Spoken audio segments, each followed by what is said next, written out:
Nakikipag-usap ka sa taong sumira ng buhay mo, ng pamilya niyo. Nay, pinoprotektahan ko lang yung interes ni Makmak.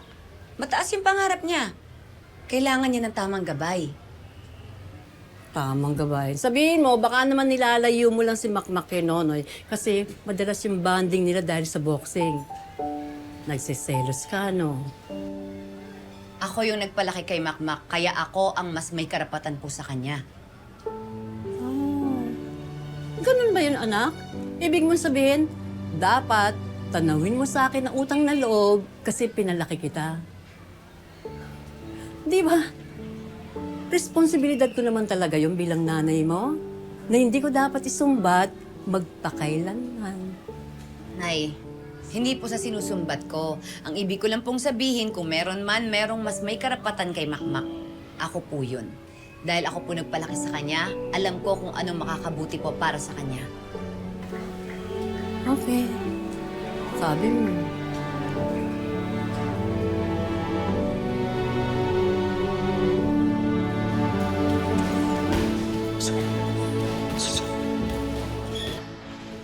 Sa kailangan, pabilisin pa natin yung footwork mo, ha?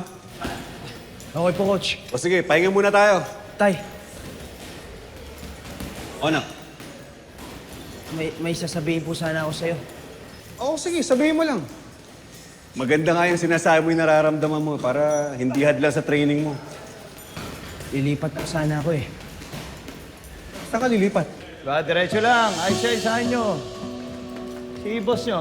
Boss Alex. Yes, po, sir.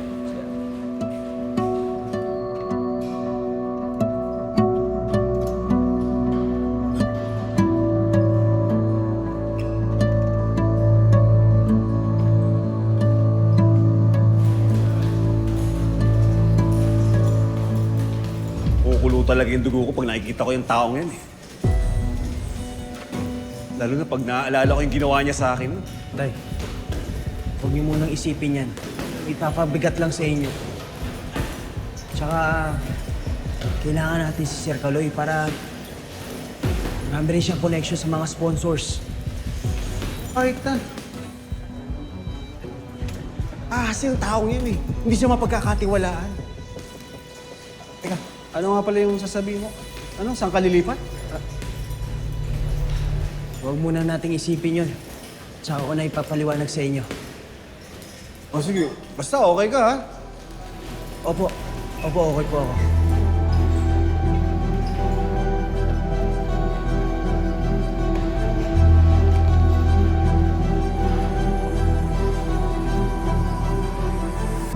Nabasa ko ng proposal.